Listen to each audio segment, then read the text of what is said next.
consider the following translation scheme, okay, and answer whether this translation scheme is L attributed definition or S attributed definition or both or none of these, okay।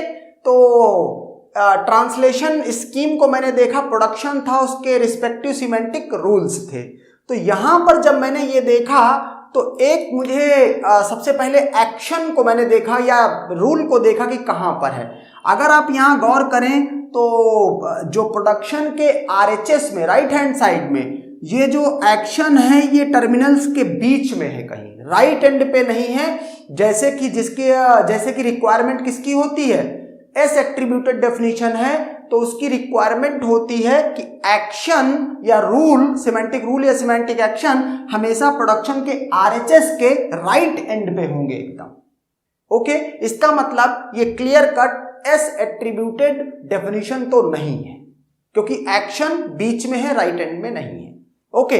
अब ये बस check करना बाकी है कि क्या ये L attributed definition है, तो चेक करते हैं इसको, ओके।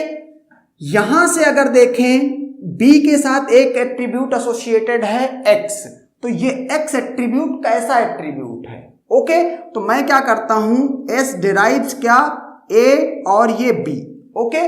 रूल को छोड़ देता हूं, बाकी जो ए बी है उसका लेकर के एक पार्सिटी बना लिया इस प्रोडक्शन का, ओके। तो यहां से मैंने देखा कि बी ये नोड अपनी वैल्यू कंप्यूट कर रहा है किसके टर्म में, अपने पेरेंट के टर्म में। तो रिस्ट्रिक्टेड इनहेरिटेड एट्रीब्यूट की कंडीशन सेटिस्फाई हो रही है। इसका मतलब जो ये एट्रीब्यूट है ये कैसा है, रेस्ट्रिक्टेड इनहेरिटेड एट्रीब्यूट है, ओके।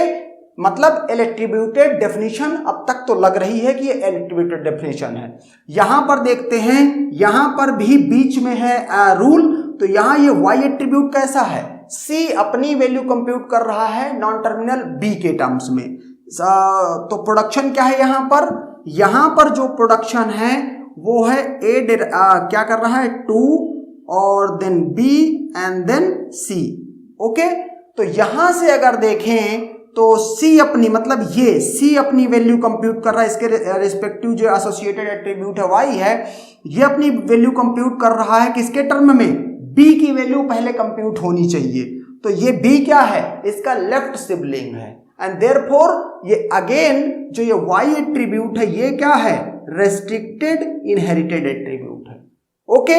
और ये 4, 3 और 4 इन प्रोडक्शंस में तो टर्मिनल्स हैं, एंड देयरफॉर हम क्या बोल सकते हैं कि चूंकि ये टर्मिनल्स हैं और इसलिए यहां से हम बोल सकते हैं कि ये कौन से एट्रीब्यूट्स हैं, सिंथेसाइज्ड एट्रीब्यूट्स हैं, ओके। ग्रामर एक्चुअल में कर क्या रही है, मेरा उस पर कोई बहुत ज्यादा फोकस नहीं है। मेरा फोकस किस चीज पे है कि एक तो ये सिमेंटिक रूल या एक्शन प्लेस किस जगह पर है, दूसरा आप कैसे ये डिटरमाइन कर रहे हो कि ये attribute whether it is synthesised और रेस्ट्रिक्टेड इनहेरिटेड, ओके। इनहेरिटेड अगर कहीं जरूरत है तो फिर ये कंडीशन बस दिमाग में नहीं रखेंगे कि अगर सी की वैल्यू कंप्यूट करनी है तो वो पेरेंट से करे, उसमें कोई इशू नहीं है, लेफ्ट सिबलिंग राइट सिबलिंग किसी से भी करे।